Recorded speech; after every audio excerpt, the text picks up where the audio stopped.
आज आपण या ठिकाणी बघा रिटायरमेंट ऑफ पार्टनरमधील प्रॉब्लेम नंबर 9 अभ्यासणार आहोत. काय म्हणले बघूया. Following is the balance sheet of Ram Shyam and Lakshman as on 31/3/2012 sharing profits and losses in the ratio of 2:1. Balance sheet दिलेली आहे. बॅलन्स शीट बघा 31 मार्च 2012 दिलेली आहे. या ठिकाणी बघा ॲसेट बाजू दिलेली आहे, या ठिकाणी लायबिलिटी बाजू दिलेली आहे.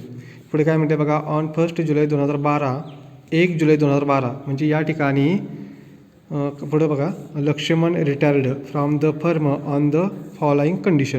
म्हणजे या ठिकाणी लक्ष्मण रिटायर झाला आहे, पण तारीख किती आहे बघा बरं. 1 जुलै 2012 तारीख दिलेली आहे. आणि इथं आपल्या बॅलन्स शीटची तारीख किती आहे. 31/3/2012. म्हणजे 31/3/2012 ते 1 जुलै 2012 या मधला जर आपण गॅप काढला बघा 31 मार्च 2012 ते 1 जुलै 2012 यांच्यामधला जर गॅप काढला तर 3 महिने निघतात गॅप. या 3 महिन्याचा प्रॉफिट लक्ष्मणचा काढावा लागेल आपल्याला. त्याची वर्किंग नोट आपण बघूया. ठीक आहे. नंबर 1 बघा. Already maintained at 10% of debtors. इथं ऑलरेडी म्हणजे डेटरला एक स्टार करून घ्यावा लागेल. Stock B रिव्हॅल्यू at ₹14,000. स्टॉकला एक स्टार करून घ्यावा लागेल. Building was undervalued by 30%. बिल्डिंगला एक स्टार करून घ्यावा लागेल. त्यानंतर बघा. It was decided to raise the goodwill of to Laxman's share. बघा it was decided to raise the goodwill रेज करायचं आहे ऑफ टू लक्ष्मण शेअर, लक्ष्मणच्या शेअर प्रमाणे on the basis of average profit. इथं ॲव्हरेज प्रॉफिट प्रमाणे इथं गुडविल काढायचं आहे. Of last 5 year 2 year purchase म्हणजे शेवटच्या 5 वर्षाच्या प्रॉफिटवरती 2 इयर्स परचेस प्रमाणे गुडविल काढायचं आहे लक्ष्मणचं फक्त. ठीक आहे. मग इथं बघा प्रॉफिट दिला आहे बघा 10,000, 15,000, 25,000, 5,000 आणि 30,000. पुढे काय म्हटलं बघा. And Lakshman account should also be credit to profit up to date of determinant on the basis of last 3 year profit. म्हणजे काय तर या ठिकाणी आत्ता मी जे तुम्हाला सांगितलं म्हणजे 31/3/2012 ते 1 जुलै 2012 यामधला जो प्रॉफिट आहे तो प्रॉफिट आपल्याला इथं काढायला सांगितलं आहे. ओके, तो काढू आपण. His account was settled by making payment of ₹2,000. या ठिकाणी लक्ष्मणला 2,000 पेड करायचे इन कॅशमध्ये. And balance to be transferred to his loan account. आणि बॅलन्स कुठे ट्रान्सफर करायचा आहे लोन अकाउंटला. तर या ठिकाणी बघा आपण ॲडजस्टमेंट नंबर 4 सुरुवातीला करूया. इथं गुडविल काढूया आणि प्रॉफिट पण काढूया.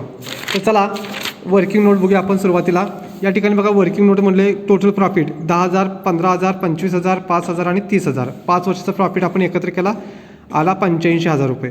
85,000 भागिले 5 केलं म्हणजे ॲव्हरेज प्रॉफिट आपल्याला काढायचं आहे. 85,000 भागिले 5 म्हणजे ही जी वर्षे आहेत त्यांची संख्या खाली भागाकार करायची. मग 85,000 भागिले 5 केलं तर 17,000 येते. मग 17,000 गुणिले 2. आता हे 2 कुठलं आले तर बघा या ठिकाणी 2 इयर परचेस म्हटलेलं आहे. लक्षात 2 इयर परचेस. मग या ठिकाणी आपल्याला जी काय 17,000ची ॲव्हरेज प्रॉफिट आला त्या ॲव्हरेज प्रॉफिटला पुढं म्हटले बघा टोटल गुडविल म्हटले हे फर्मचं गुडविल आहे. लक्षात आलं फर्मचं आहे. टोटल गुडविल बरोबर 17,000 गुणिले 2. 2 इयर परचेस म्हणले म्हणून 2 घेतले. मग 17 दोन्ही 34,000 रुपये इथं आपल्या फर्मचं गुडविल येईल. आता ही फर्मचं गुडविल आहे. आता आपल्याला लक्ष्मणचं गुडविल काढावं लागेल. मग बघा लक्ष्मण शेअर ऑफ गुडविल बरोबर 34,000 ही वरची इथं घ्यायचे. फर्मचं 34,000 आहे गुडविल. 34,000 गुणिले 1/4. आता 1/4 म्हणजे कुठला रेशो घेतला आपण. हा जुना रेशो आहे जो ओल्ड रेशो दिलेला आहे 2:1. मग हा जो शेवटचा 1 आहे तो कुणाचा आहे लक्ष्मणचा आहे. मग 1/4 का घेतले तर या सगळ्याची बेरीज 4 येते. ओके.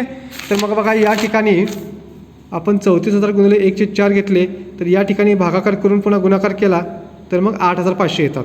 म्हणजे या ठिकाणी या लक्ष्मणचं गुडविल येतं 8,500 रुपये. ओके. त्यानंतर आपल्याला प्रॉफिट काढायचा आहे त्या कुठला रिटायरमेंटपर्यंतचा. म्हणजे आपल्या बॅलन्स शीटची तारीख आणि रिटायरमेंटची तारीख ह्यांचा मधला जो गॅप आहे 3 महिन्याचा त्या 3 महिन्याचा प्रॉफिट आपल्याला काढायचा आहे. पण तो 3 महिन्याचा प्रॉफिट काढत असताना शेवटच्या 3 वर्षावर तो प्रॉफिट काढायचा सांगितलं आहे. लास्ट 3 इयर प्रॉफिट म्हटले शेवटच्या 3 वर्षावर प्रॉफिट काढायचं आहे. मग शेवटची 3 वर्षे बघा इथं वर आपण प्रॉफिट लिहून घेतलेत.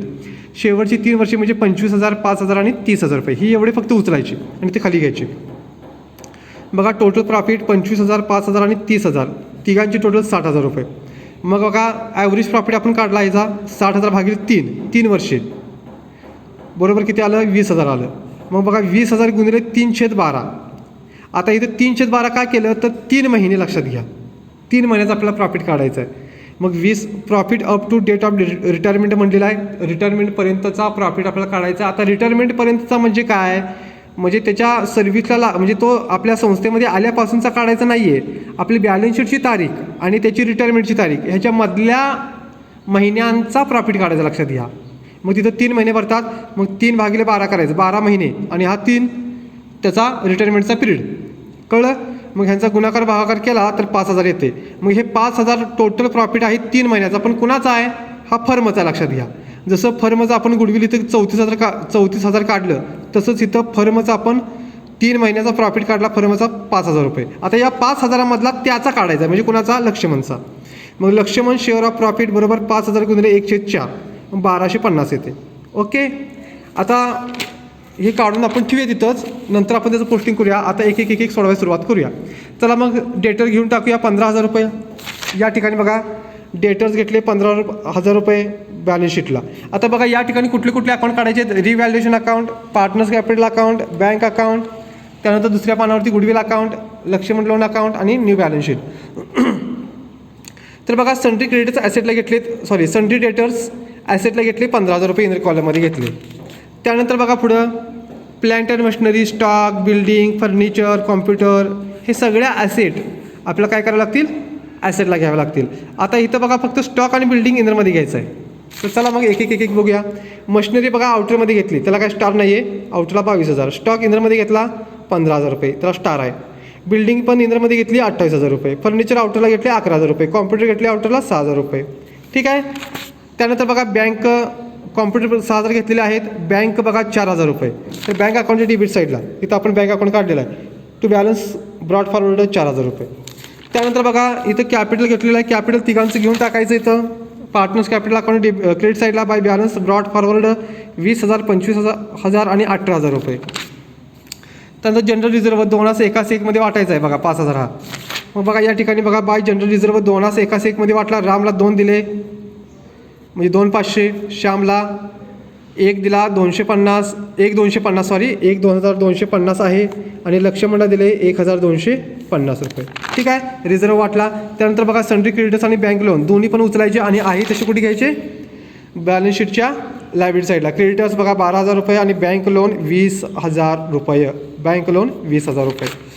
त्यानंतर बघा या ठिकाणी ॲसेट बाजू संपली आणि लायबिलिटी बाजू संपली. आता फक्त इथं RDD राहिलेली आहे, पण RDD आपल्याला किती दिले इथं बघूया आणि त्याप्रमाणे घेऊया. RDD बघा 10% दिलेले आहे डेटरवरती.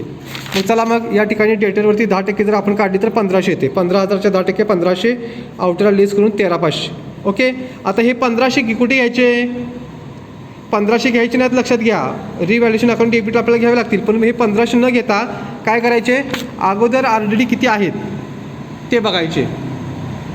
तर आता बघा या ठिकाणी सुरुवातीला RDD आपल्याला दिलेली आहे 1,000 रुपयाची. मग हे अगोदरची 1,000 आणि आत्ताची किती आहे या ठिकाणी 1,500, म्हणजे जादा किती आली 500. मग 500 कुठे घ्यायचे, रिव्हॅल्युएशन अकाउंट डेबिट साईडला टू RDD अकाउंट म्हणायचं 500 रुपये. त्यानंतर स्टॉक बघा 14,000 करायला सांगितलं आहे, तर या ठिकाणी स्टॉकच्या ठिकाणी जायचं 15,000 आहेत.